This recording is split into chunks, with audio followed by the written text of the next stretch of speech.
How to install tailgate hinges on a 1999 to 2007 Chevrolet Silverado and GMC Sierra.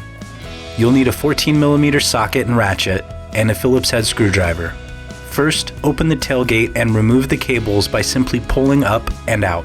Firmly grab both ends of the gate. We suggest having a partner. Remove the passenger side first by pushing in towards the driver's side, then out. Place out of the way. This set comes with 4 pieces, 2 protruding and 2 with holes. You'll notice they are slightly different. The one with the opening will be placed on the passenger side. Use the ratchet to unscrew the old hinges, then remove. Screw in the new hinges and tighten.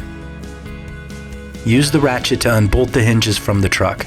These hinges have slightly different angles, so compare before you bolt back on. Bolt the new hinges onto the truck. Gently slide the tailgate back into place, driver's side first. Lastly, hook the cable back into place by gently pressing it on. And that's it, you're done. Thanks for watching. Brock Supply, your advantage in automotive.